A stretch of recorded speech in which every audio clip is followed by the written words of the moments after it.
They called themselves herbivores, until he unpacked a supply of meat that stunned everyone. Dr. Marcus Chen stood at the observation window of the transport ship, watching the green planet grow larger before him. Verdana Prime looked like a massive garden floating in space. Enormous terraces covered the surface, each one filled with crops that stretched to the horizon. He had studied the images during his journey, but seeing it with his own eyes made his heart beat faster. "First time visiting an agricultural world?" asked the pilot, a friendly woman from Mars. Marcus nodded. "First time living on one. 6 months with a Verdani family." Inside were his research materials, personal items, and carefully sealed containers of his food supplies. He had packed everything according to the cultural exchange guidelines. The Verdani were herbivores, proud of their plant-based civilization. Marcus wanted to respect their customs while maintaining his own health needs. The ship landed at the main spaceport, a structure built from living trees shaped into graceful arches.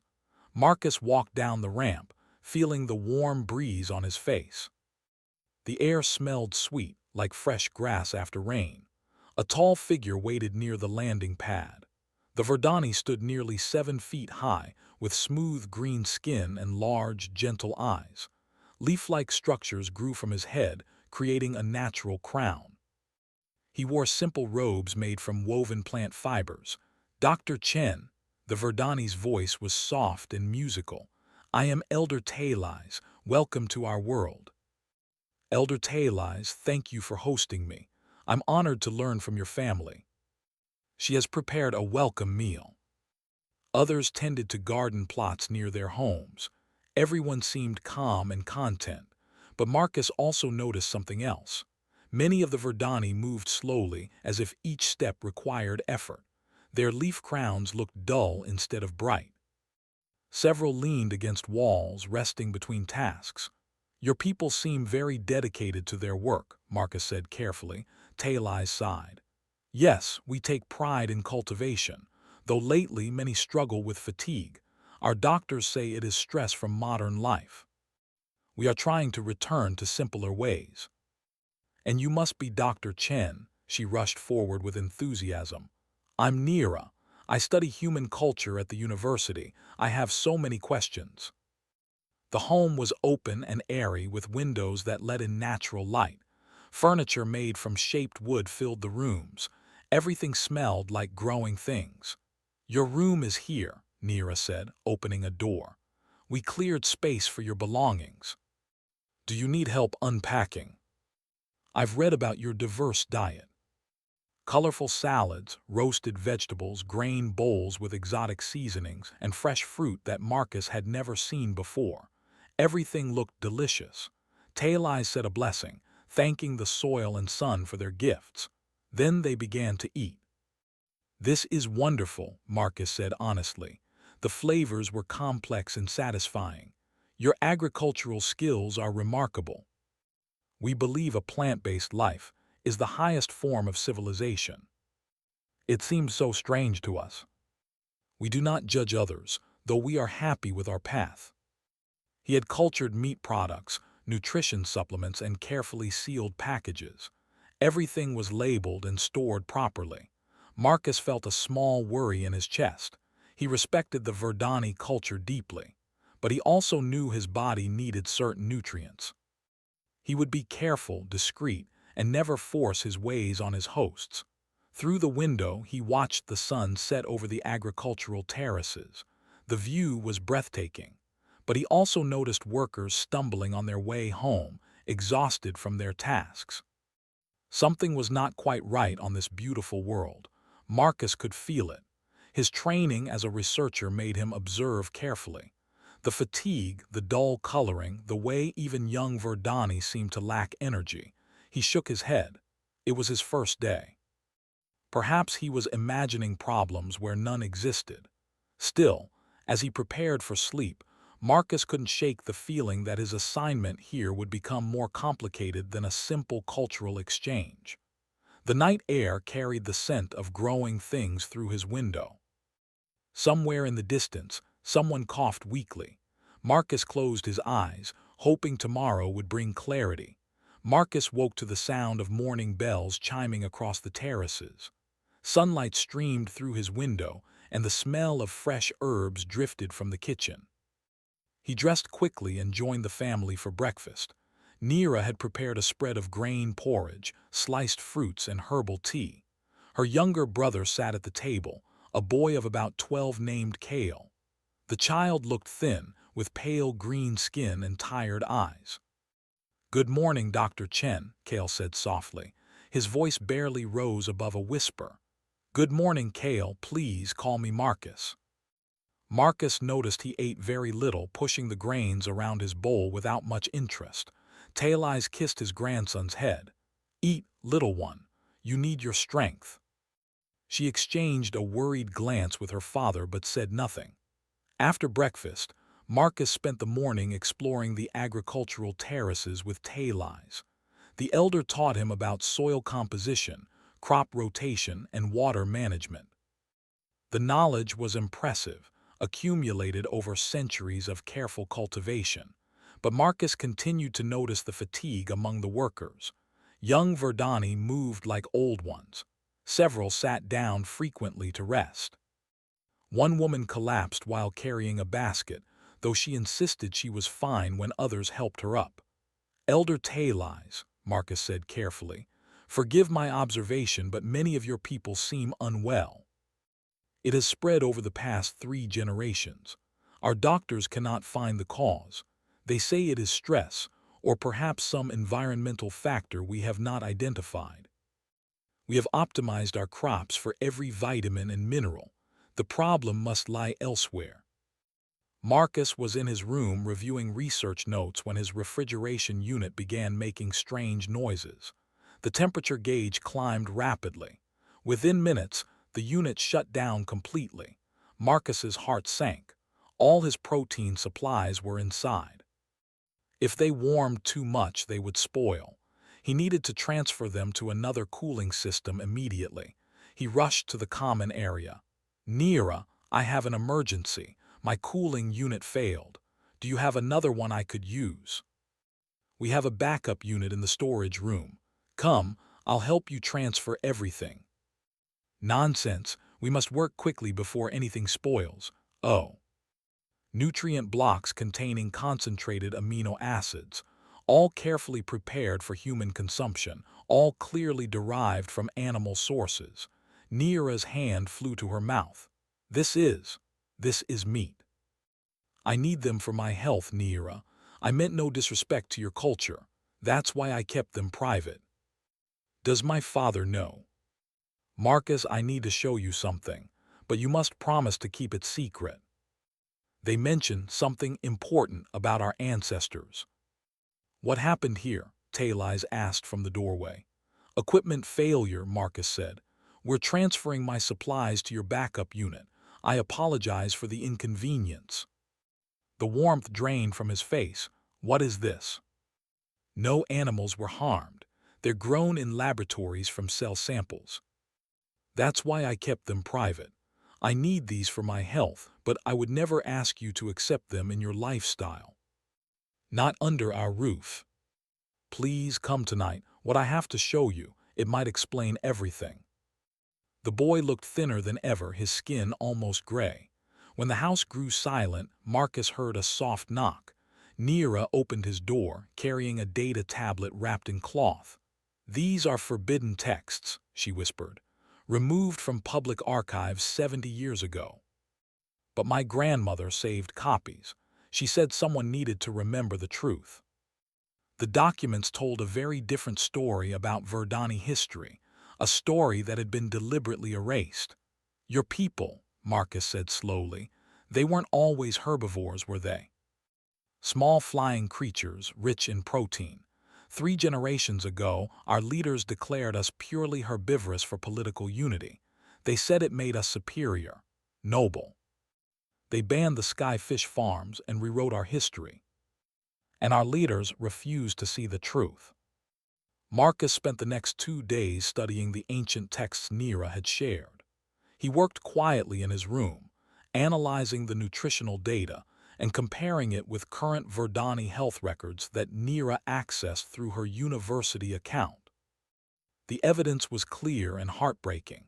Before the dietary change 3 generations ago, the Verdani had been vibrant and strong. Historical records showed they lived longer, grew taller, and rarely suffered from the mysterious fatigue that now plagued their society. The sky fish they had consumed provided essential amino acids that their plant-based diet simply could not replicate. Marcus sat back in his chair, rubbing his tired eyes. He had removed his protein supplies to the research facility as Tailey's requested, but the action felt hollow now.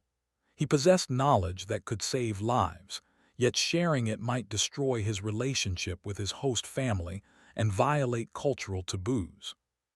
A soft knock interrupted his thoughts. Nira entered, closing the door behind her. Her leaf crown drooped with worry. "Kale fainted this morning," she said quietly. "The doctors gave him more vitamin supplements, but nothing helps. Marcus, he's getting worse every day." They had changed their traditional diet due to religious beliefs. Within 2 generations, their children began showing the same symptoms as our people. Once they addressed the deficiencies, the children recovered. And your culture has strong feelings about dietary choices. Suggesting that your people need animal proteins could be seen as an attack on your entire way of life. They thrived because they understood their body's actual needs. Then politicians decided to rewrite history for power and unity. Now children are paying the price for that lie. Not as me telling you what to do, but as scientific evidence that your own researchers can verify. I could help you compile the data, and you could present it to medical professionals who might be more open to questioning the current approach. Would you help me build that case? So are all the other children suffering needlessly? The deficiencies were obvious to anyone with basic nutritional training. Specific amino acids, certain proteins, key compounds that plant-based diets alone could not provide. Nira contacted sympathetic professors at her university. She discovered a small network of researchers who privately questioned the herbivore doctrine but feared speaking publicly. One elderly scientist, Professor Venn, agreed to meet with them. They gathered in Venn's small office late one evening. The old Verdani looked even more tired than most, his leaf crown almost colorless with age. "I knew this day would come," Venn said softly. "I've watched 3 generations suffer because we were too proud to admit our mistake. Show me what you found." Venn stared at the data for a long time. Finally, he spoke. "I was young when they made the change. I remember my grandfather protesting. He said we were condemning our children. The government silenced him, called him a traitor to Verdani values. He died believing he had failed us." The old professor's voice cracked. He was right all along. They've built their entire identities around the herbivore doctrine. Admitting error means admitting their leadership caused widespread harm. People don't easily accept such truths. Too many lives are at stake. Venn would use his academic authority to demand serious consideration of the evidence. But that night, Marcus returned to Tailey's home to find chaos. Kale lay unconscious on the floor. Medical technicians surrounded him, checking vital signs and administering emergency treatments. Tailey's knelt beside his grandson, tears streaming down his face. Nira held her brother's hand, whispering prayers to the soil and sun. "What happened?" Marcus asked, kneeling beside them. "He collapsed during dinner," Tailey said brokenly. "He's so weak, Marcus. They say his organs are beginning to fail. There's nothing more they can do." Kale was maybe 70 pounds, far too thin for his age. His breathing came in shallow gasps. "Elder Tailey's," Marcus said carefully. "I know this isn't the right time, but I have information that might help Kale. Medical research that could explain his condition. That we need to abandon our principles. That we need to become like you, consuming animal products. I won't do it. I won't betray everything we believe." If we admit our diet is wrong, then everything we've built, everything we've taught, everything we've stood for, it all becomes a lie.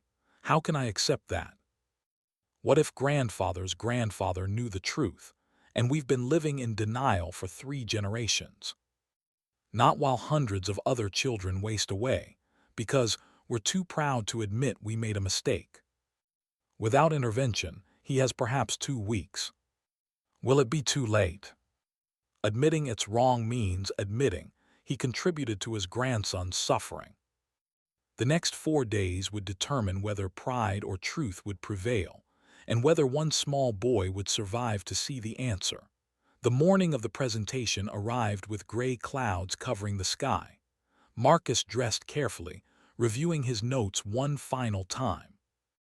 Neera had barely slept, her eyes red from worry and exhaustion. Kale remained in critical condition, drifting in and out of consciousness.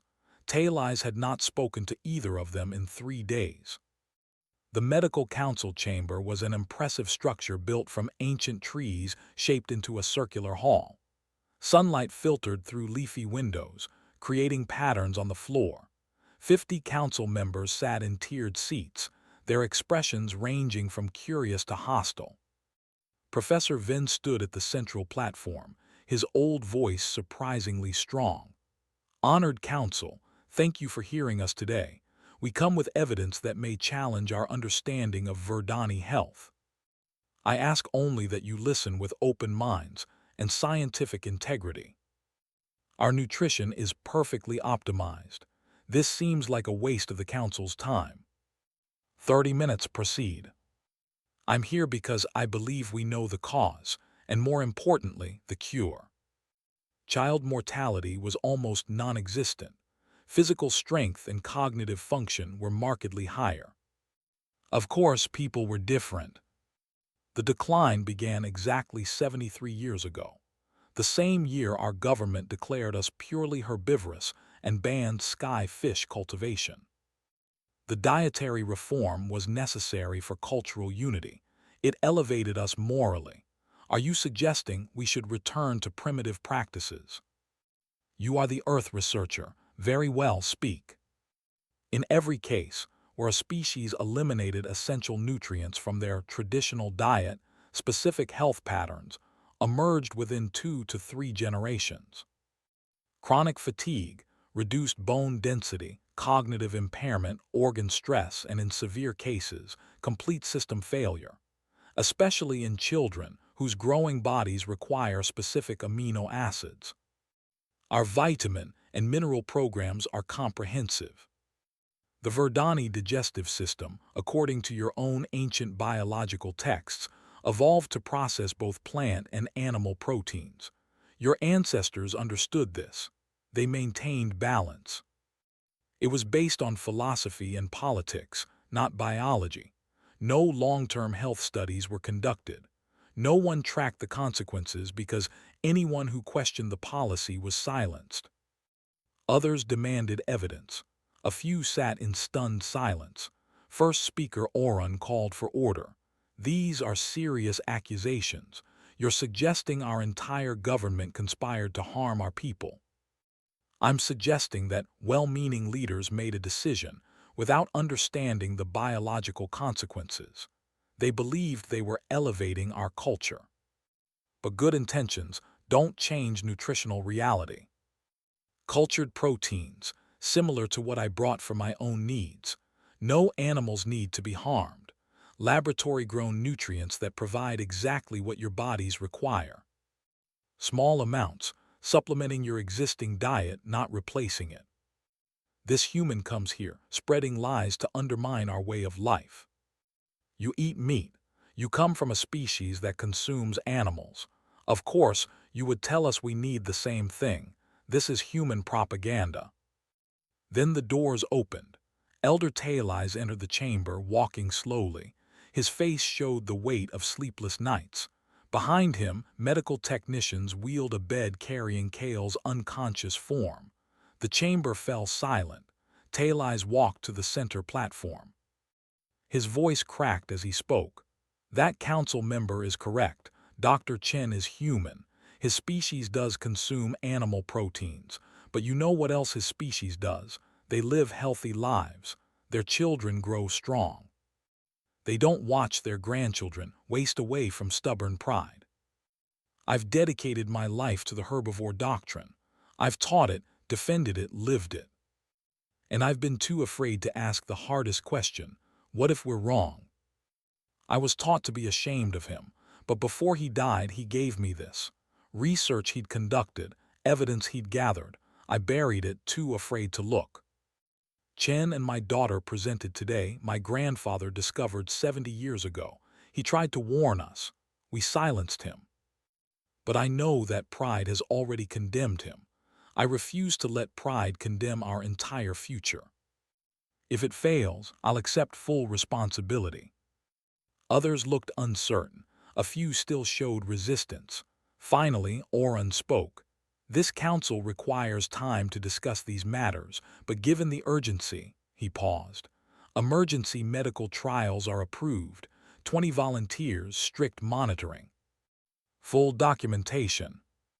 Marcus stood quietly to the side, hoping desperately that they weren't too late. That truth could still triumph over pride, and that one small boy would live to see a healthier future. The emergency trials began the next morning. 20 families with critically ill children volunteered, Kale among them. Marcus worked alongside Verdani medical teams, carefully calculating the appropriate protein dosages for each young patient. The cultured supplements were administered in small, carefully monitored amounts. The first 3 days showed no change. Kale remained unconscious, his breathing shallow. Taileyes sat beside his grandson's bed constantly, holding the boy's thin hand. Neera divided her time between supporting her father and documenting every aspect of the trial for the medical council.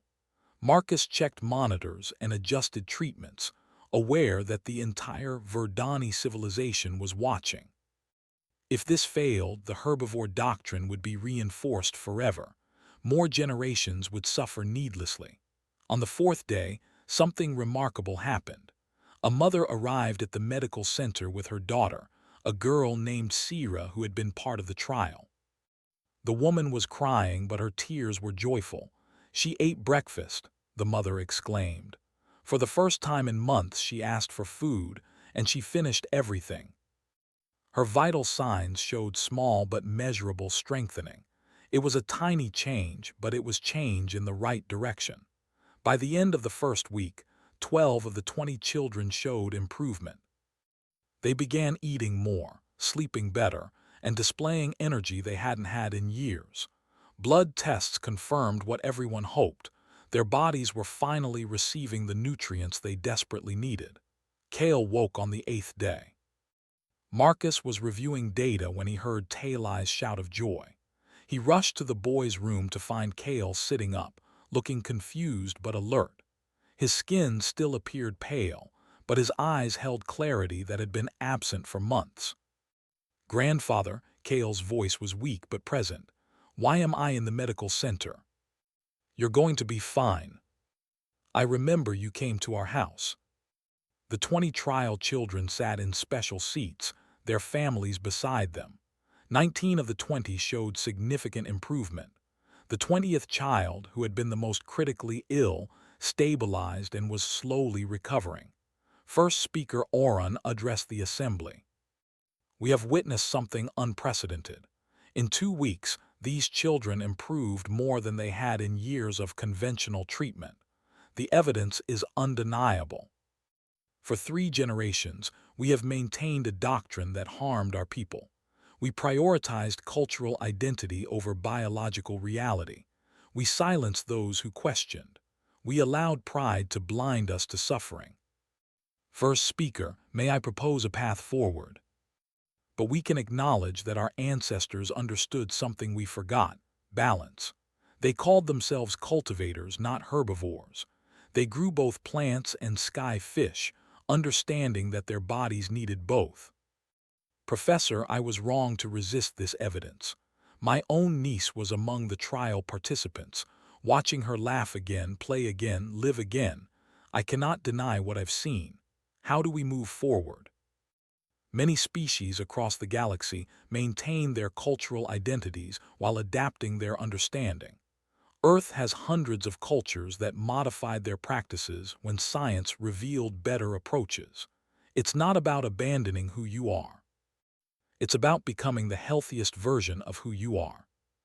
Small farms, carefully managed, providing supplemental protein while maintaining our primary focus on agriculture. We remain the galaxy's greatest plant cultivators while also honoring our biological needs. Teach our children what really happened. Let them learn from our mistakes rather than repeat them. Cultured protein supplements will become available for those who prefer them, and our educational system will include accurate nutritional science and honest history.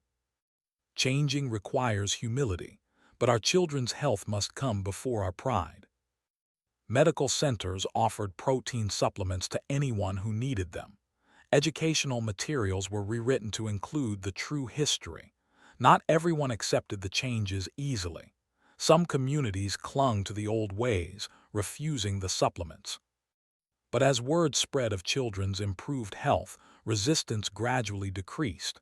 Kale grew stronger each week. His skin regained its healthy green color. His leaf crown brightened. Within 3 months, he was running and playing like children should. Nira enrolled in medical school, determined to ensure future generations would never suffer from preventable deficiencies. Marcus's 6-month assignment drew to a close. On his final day, the community held a gathering in his honor. Hundreds of Verdani came, bringing gifts of gratitude. First speaker Auron presented Marcus with a special award. You came here as a researcher and became a healer, not of bodies but of truth. You showed us that admitting error is not weakness but wisdom. And for teaching an old man that changing one's mind is not betrayal but growth.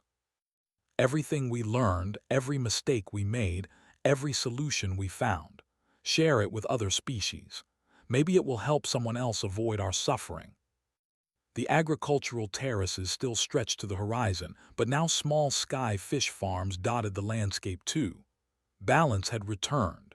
In his hand he held the crystal containing their story, a tale of pride and humility, error and correction, suffering and healing. But most importantly, a story of courage. The courage to question, to change, and to choose truth over comfortable lies. Behind him, a civilization was rediscovering its true heritage. Ahead, the stars waited with countless more worlds that might need similar lessons.